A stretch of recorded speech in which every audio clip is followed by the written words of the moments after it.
Pourquoi les êtres humains ont-ils peur de la connaissance?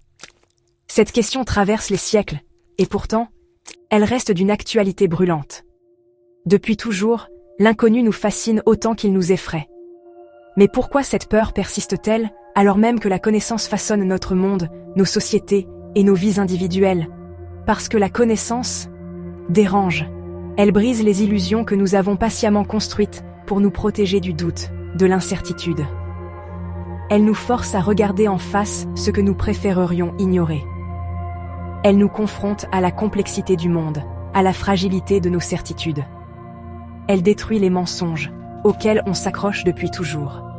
Ces mensonges rassurants, ces histoires que l'on se raconte pour ne pas affronter la réalité. Mais la connaissance, elle, ne fait pas de compromis. Elle exige la vérité, même si elle dérange, même si elle fait mal.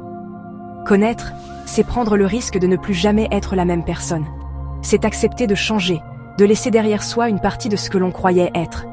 C'est aussi accepter que la connaissance nous transforme, qu'elle nous pousse à évoluer, à remettre en question nos choix, nos valeurs, notre place dans le monde. C'est sortir de sa zone de confort.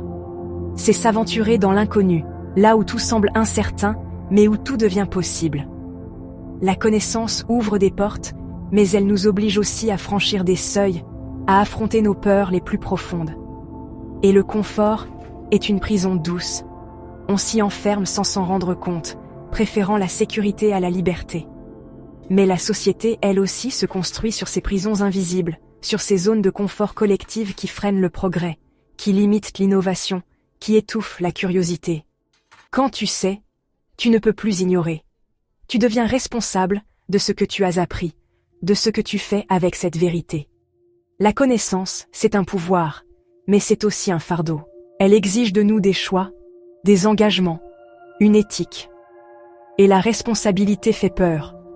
La connaissance libère, mais elle impose aussi un poids nouveau sur nos épaules. Elle nous oblige à agir, à prendre position, à ne plus rester passif face à l'injustice, à l'ignorance, à la souffrance des autres. Mais la liberté demande du courage. Elle exige de faire face à l'inconfort, d'oser avancer malgré la peur. C'est ce courage qui fait évoluer l'individu, mais aussi la société tout entière. Car chaque pas vers la connaissance est un pas vers un avenir plus libre, plus éclairé. Connaître, c'est mourir à ce que tu étais hier. C'est renaître, sans excuse, prêt à affronter le monde avec un regard neuf. C'est accepter que l'avenir ne soit jamais écrit d'avance, mais qu'il se construit chaque jour par nos choix, nos découvertes, notre volonté de comprendre. Les humains ne craignent pas la vérité en elle-même. Ils redoutent ce qu'elle implique, ce qu'elle exige d'eux.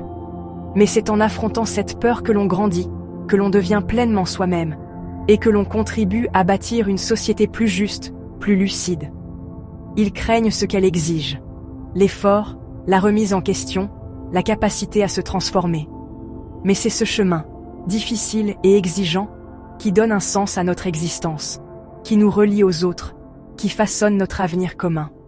Du courage, de la transformation, de la volonté de laisser derrière soi les vieilles excuses, car la connaissance n'est pas une fin, mais un commencement. Elle est la promesse d'un monde meilleur, si nous avons la force de l'embrasser. Et la fin de leurs excuses. Car au bout du chemin de la connaissance, il n'y a plus de place pour les faux-semblants, seulement pour la liberté et la responsabilité d'être soi-même. La connaissance est le feu qui éclaire notre route, le souffle qui fait avancer l'humanité.